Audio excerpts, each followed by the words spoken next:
Point Farms Provincial Park, Part 6, August 2020 tour. Am I in a Western right now? What? I love this music. This is great music.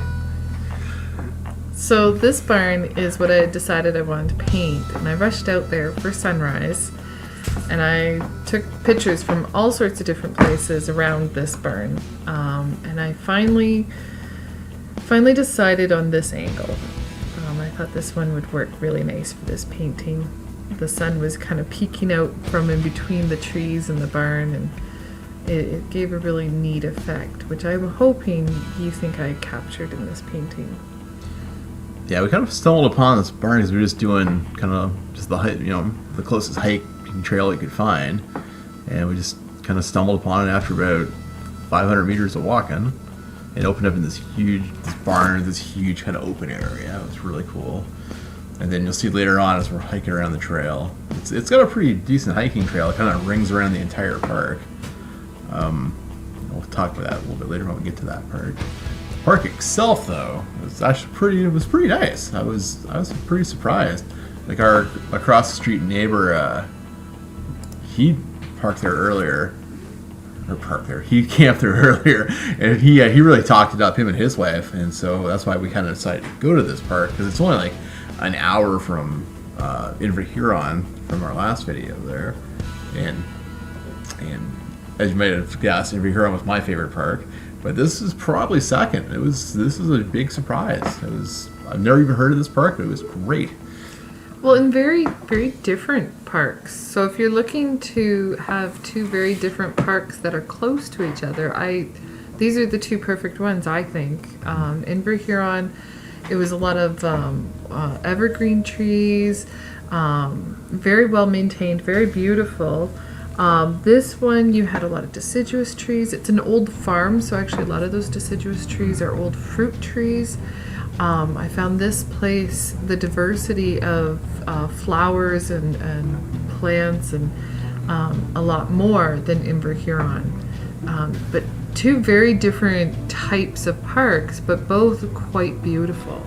Yeah. When you take them, like, if you're going towards the beach, towards where the dog beach is, and you follow that one path, there's an actual plaque, because this place used to actually have a huge, like, hotel, and it was actually like a Victorian era hotel, and you read the historic information on the plaque. I believe it was. I think it was actually the king and queen actually came and stayed there for a weekend.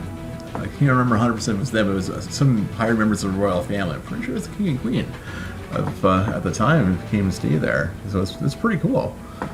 And yeah, it was a nice surprise park. Like the campsites are pretty big. It's a lot bigger park than I thought it was, and where we were like a 5-minute walk from the beach, because you're on top of like kind of a cliff, which I'll see in a little bit. So you have to walk down some pretty hefty stairs to get down to the beach, though. Now this barn that I'm painting in this painting, it used to be a functional barn, but over the years deteriorated. At one point they did use it as kind of a visitor center where they did interpretive programming for kids and stuff, but unfortunately due to funding, it is no longer able to be used for the public. So we can see it from the outside, but you can't go in, which is unfortunate. Yeah, it's really strange too, because that whole area is very well maintained too. It's very well manicured, and yeah, you'll see people coming in and out, because it was like kind of like it just opens up this big poof, and it's pretty nice.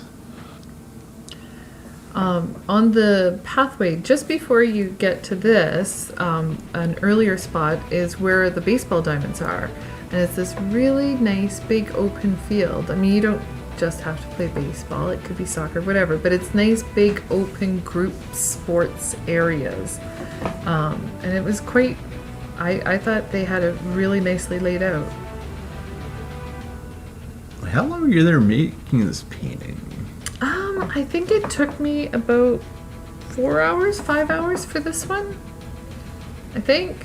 I came back in time for lunch, I want to say. Yeah, so these are like the paths like coming from the dog beach, so they kind of come up and down. If you want, you can take like the main road down, or you can take these little side paths, and these are just more fun. So Yeah, there were lots of different paths all over, and the good news is those signs certainly marked the way. This was really neat. This is the big path going all the way around, and you'd be in these big open spaces where there's lots of sunlight, lots of greenery, and then you go into these dark spaces where the trees have obviously killed out the bottom layers of vegetation. yeah. And there they are running again. I don't remember running so many times. Apparently I did. So yeah, I will say that about a big path, but a third of it is not in the trees. So when the sun beats down, it beats down. So if you're gonna do it, you take a lot of water with you. Because from I think from the barn to the front of the front of the park is pretty sparse. And then when you got to the other side of the road of the park, it was all trees, so it was pretty cool. So I thought it was so fascinating all along this walk were all those fruit trees, especially the apple trees. I don't think I had ever seen apple trees just let to grow, and they were tall. They were very tall. We have apple orchards all around where we come from, but they don't get to be so tall. So this is the staircase system going down the cliff down to the beach, and because it's on the same kind of like how Inver Huron was, the beach kind of more or less faces the same direction on Lake Huron. You still get these gorgeous sunsets at night. And they had this great dog beach. This is the dog beach. No. This is not the dog beach. No, dog beach is later. This is the main beach. About not even a 5-minute walk from our campsite. And David quite liked it, as you can see. So we spent, we killed like an hour down here, like our first or second night. Yeah. Watching the sunset. Mm-hmm. It was really nice. And there weren't many people down there. No. So it was kind of nice. You had your own private space on the beach. Yeah. It's a little cooler. And didn't stop David from being in the water. No, it did not. Yeah. So I think when it was the dog. Oh, no. It's her. We wanted to show you what the sunset was like, so we set up the camera so you could see as the sun slowly dipped. The clouds were moving so fast that night. Yeah, I finally figured out more buttons on my camera to actually use. So but coming up is another picture of David. That dog beach is coming up. So this dog beach is very large. Most dog beaches, Ontario parks are usually like a little sliver postage stamp. This one's like a very good sized beach. This it was so big that people without dogs were actually coming onto the beach, which is totally cool. There was lots of space on this one.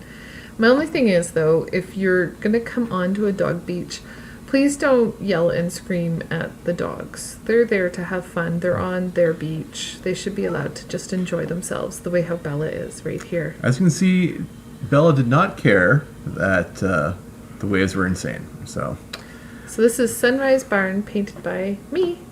Yeah. So thanks for watching. That's definitely the best soundtrack you found, Andrea. So thanks for that. And thank you for watching. Bye.